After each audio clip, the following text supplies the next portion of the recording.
எல்லாம் புகழும் இறைவனுக்கே. Hello friends, welcome to Kilakarai kitchen. இன்றைக்கி நம்ம சேனலில் பார்க்க போகிறது சுவையான restaurant style chicken gravy. So இது வந்து சஹர் டைமில் சாதம் மற்றும் டிஃபன் கூட சாப்பிட்றதுக்கு ரொம்பவே சூப்பராக இருக்கும். வீடியோக்குள்ளே போகிறதுக்கு முன்னாடி இப்போ தான் நம்ம சேனலை ஃபஸ்ட் டைம் பார்க்குறீங்கன்னா மறக்காமல் சப்ஸ்கிரைப் பண்ணிவிட்டு கூடவே பக்கத்தில் இருக்க பெல் ஐக்கனையும் கிளிக் பண்ணிக்கோங்க. அப்போ தான் நான் போடுற வீடியோட நோட்டிஃபிகேஷன் உடனே வரும். இப்போ வாங்க வீடியோக்குள்ளே போகலாம். இந்த டிஷ் ப்ரிப்பேர் பண்ணுறதுக்கு நான் ஒரு கடாய் எடுத்திருக்கேன். இதில் 2 டேபிள் ஸ்பூன் ஆயில் சேர்த்துக்கிறேன். ஆயில் லைட்டாக சூடானதும் இதில் கட் பண்ணி வச்சுருக்கிற 150 கிராம் பல்லாரி வெங்காயத்தை சேர்த்துக்கலாம். இந்த வெங்காயம் ரொம்ப பொரியணுன்னு தேவையில்லை. இது ஒரு கண்ணாடி பதம் வர வரைக்கும் வதக்கி விட்டால் போதும். இப்போது வெங்காயம் கண்ணாடி பதம் வந்துடுச்சு. அடுத்ததாக இதில் 2 டீஸ்பூன் இஞ்சி பூண்டு பேஸ்ட் ஆட் பண்ணிக்கிறேன். நம்ம இதில் ஸ்பைசஸ்லாம் அந்த அளவுக்கு சேர்க்கல. நம்ம சேர்க்குற இஞ்சி பூண்டு பேஸ்ட்டு தான் நம்ம கிரேவிக்கு நல்ல ஒரு மனம் கொடுக்கும். இப்போது இது நல்ல மனம் வந்துடுச்சு. அடுத்ததாக இதில் 1/2 டீஸ்பூன் மஞ்சள் தூள், 1/2 teaspoon Kashmiri chilli powder, 2 teaspoon தனி மல்லித்தூள் எல்லாத்தையும் சேர்த்துக்கலாம். இது நான் ரெகுலராக யூஸ் பண்ணுற மல்லித்தூள் கிடையாது. இதுவும் வீட்டில் அரைச்சது தான், தனி மல்லித்தூள். இதை நீங்கள் வீட்லேயும் அரைச்சிக்கிடலாம், இல்லைனா பாக்கெட் மல்லித்தூள் கடையில் வாங்கியும் யூஸ் பண்ணிக்கிடலாம்.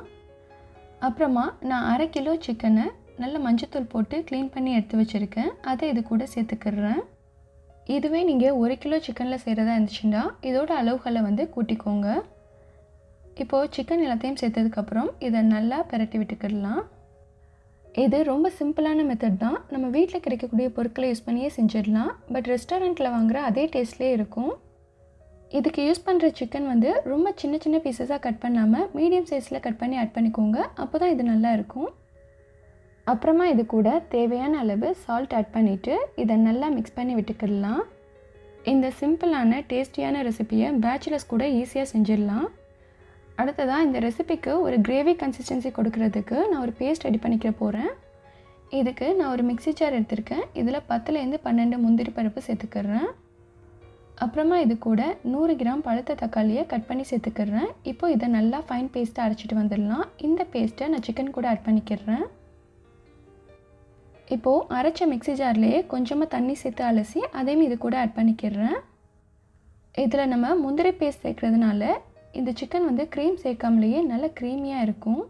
அண்ட் இந்த முந்திரி பேஸ்ட் வந்து நம்ம ரெசிபிக்கு நல்ல ஒரு ரிச் டேஸ்ட் கொடுக்கும். அப்புறமா இது கூட கறி வேகிறதுக்கு தேவையான அளவு கொஞ்சமாக 1/4 டம்ளர் தண்ணி சேர்த்துக்கிறேன். வாட்டர் சேர்த்ததுக்கப்புறம் இதை நல்லா கலந்து விட்டுக்கோங்க. இதில் நம்ம தேங்காய் பால்லாம் சேர்க்கலை. முந்திரி பேஸ்ட்டு சேர்த்துருக்கிறதுனால இந்த சிக்கனுக்கு நல்ல ஒரு க்ரீமி டெக்ஸ்சரும் திக்கான கன்சிஸ்டன்சியும் கிடைக்கும். இந்த கறி நல்லா வேகணும். ஸோ தீயை லோ ஃப்ளேமில் வச்சுட்டு 10 நிமிஷத்துக்கு மூடி போட்டு குக் பண்ணிக்கிடலாம். இப்போது 10 நிமிஷம் ஆயிடுச்சு. மூடி ஓப்பன் பண்ணி பார்க்கலாம். தண்ணி ஓரளவுக்கு வற்றி சிக்கனும் நல்லா வெந்துருச்சு. இப்போது இது கூட 2 டீஸ்பூன் கசூரி மெத்தி ஆட் பண்ணிக்கிறேன். இது வந்து வீட்லேயே நம்ம செஞ்சது. ஸோ இதை பாமில் வச்சு நல்லா க்ரஷ் பண்ணிவிட்டு அதுக்கப்புறம் ஆட் பண்ணிக்கோங்க. அப்போ தான் நல்ல மணமாக இருக்கும்.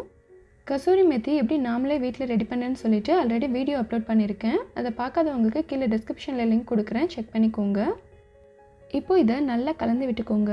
எண்ணெய் மேலே பிரிஞ்சு வந்ததுக்கப்புறம் நம்ம ஸ்டவ்வை ஆஃப் பண்ணிடலாம். இந்த ரெசிபி சஹர் டைமில் ஒயிட் ரைஸ் அப்புறம் டிஃபன் கூட சேர்த்து சாப்பிட்றதுக்கு ரொம்பவே சூப்பராக இருக்கும். வேறு எந்த சைடிஷுமே தேவைப்படாது. இப்போது தகண்டு ரெஸ்டாரண்ட் ஸ்டைல் சிக்கன் கிரேவி சூப்பராக ரெடி ஆயிடுச்சு. கண்டிப்பாக இந்த அருமையான ரெசிபி உங்கள் எல்லாருக்குமே ரொம்பவே பிடிச்சிருக்குன்னு நினைக்கிறேன். வீடியோ பிடிச்சிருந்தா please like, comment, share and subscribe my channel. Thank you.